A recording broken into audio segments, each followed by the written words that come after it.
Rahby Digital, haki na ukweli.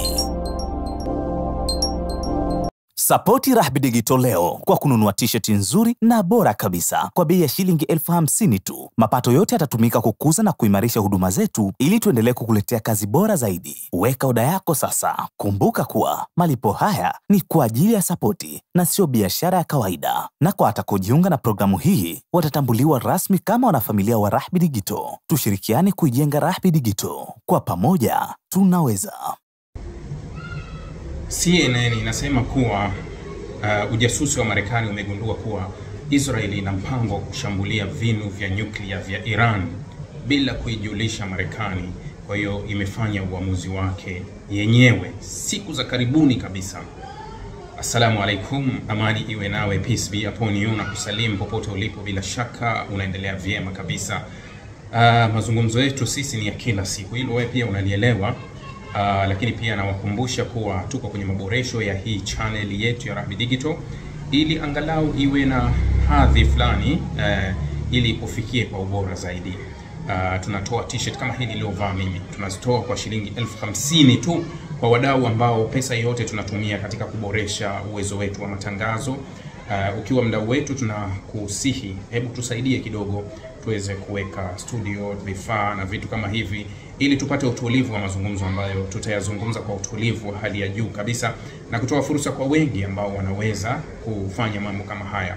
Hivi karibuni tutakuwa na kipindi kipya hapa Rahby Digital ambacho kitaendeshwa na kijana wetu Samir, na kipindi hiki kitakuwa kinahusu masuala ya anga kwa jumla, masuala ya sayari, uwezo, tafiti mbalimbali zilizofanyika hapo zamani au nini kinachoendelea katika ulimwengu mzima wa anga. Kwa hiyo hivi karibuni tujiandae, tutapata kitu kama hiko. Nimekuja kuzungumza na wewe, tuzungumze masuala ambayo huwa tunayazungumza kila siku.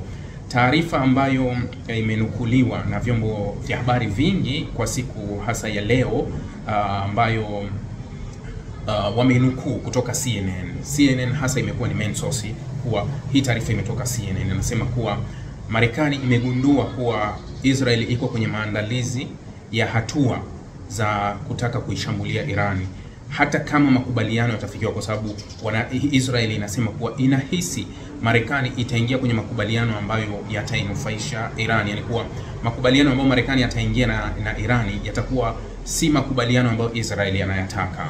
Ukirudi nyuma, taarifa ya juzi ambayo imetolewa na kiongozi mkuu wa Iran Ali Khamenei anasema kuwa hakuwa anaona maendeleo yoyote ya mazungumzo kati ya Marekani na Irani, hasa akisema kuwa haya mazungumzo yote yalikuwa ni katika hadaa tu, lakini si kweli kuwa Marekani ilikuwa na nia na mazungumzo. Kwa hiyo utaona kuwa haya mazungumzo kwa mujibu wa Irani ni kama Marekani alikuwa ameyatumia kwa ajili ya faida yake, au alikuwa kuna kitu alikuwa anakitaka Marekani kupitia haya mazungumzo.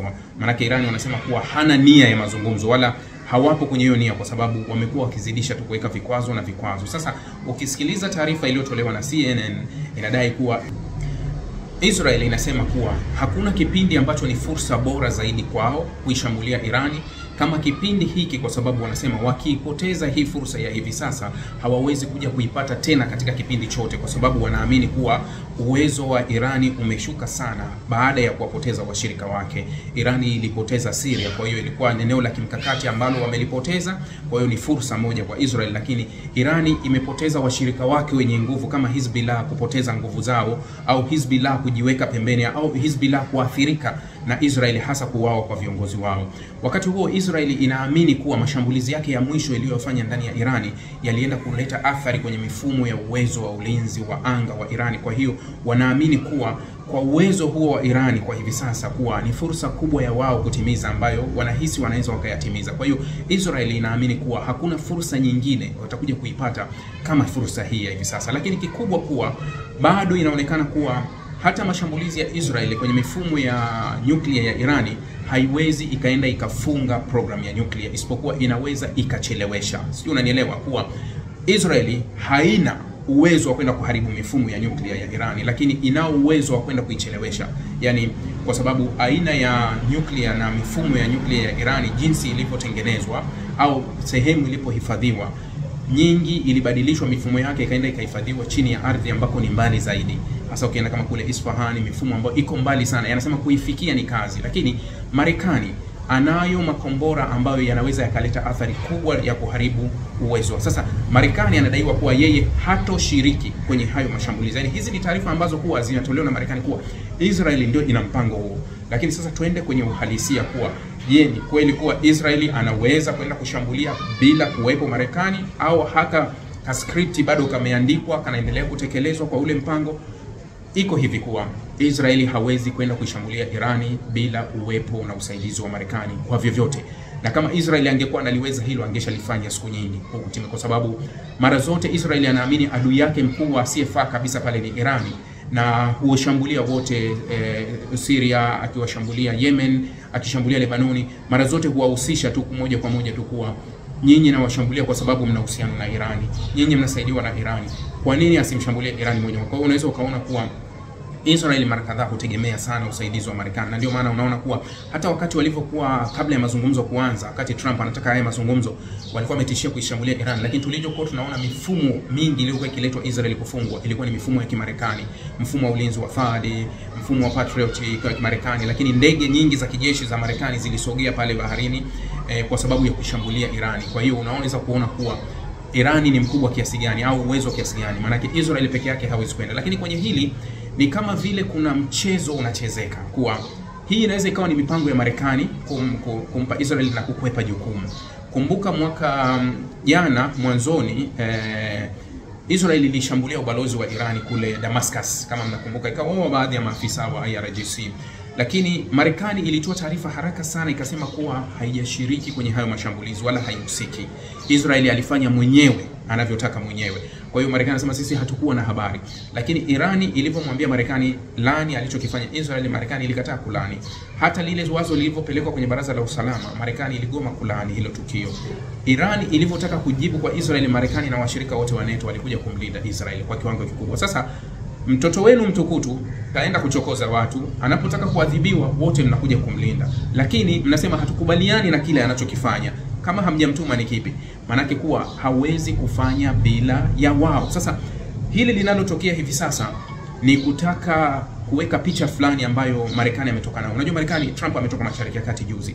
Sasa hawa majirani zake hawataki mgogoro kabisa na Irani, na wanafahamu kabisa kwa sababu Irani imeshatoa tahadhari kuwa ikiwa Marekani itaishambulia, basi maslahi ya Marekani yote yaliyopo Mashariki ya Kati itakuwa ni target. Na Irani iliwahi kufanya hivyo mwaka 2020 wakati General Qasem Soleimani alivyouawa, ilishambulia kambi za kijeshi za Marekani zilizopo Baghdad.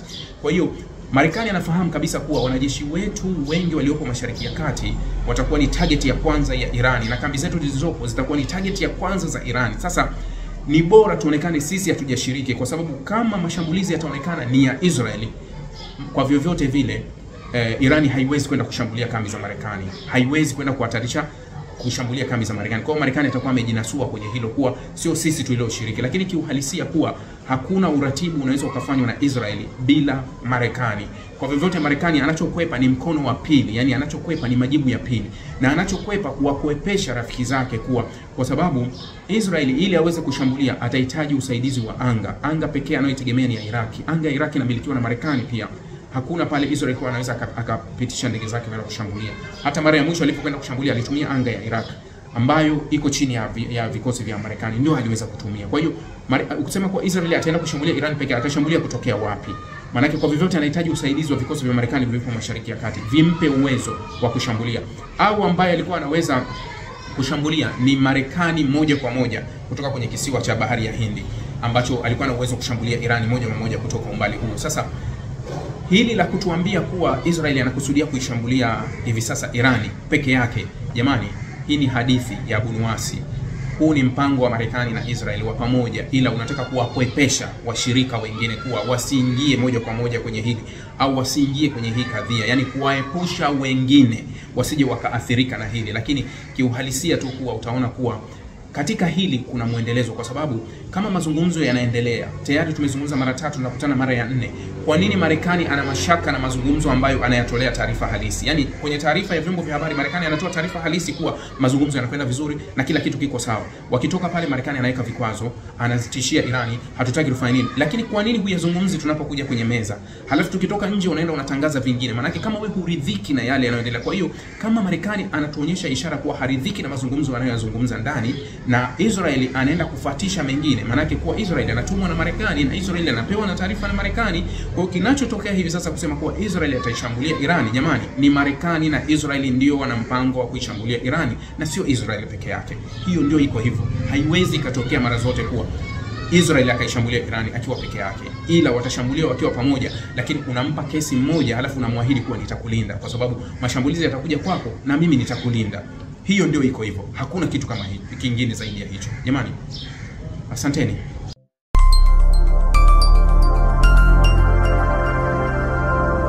Rahby Digital.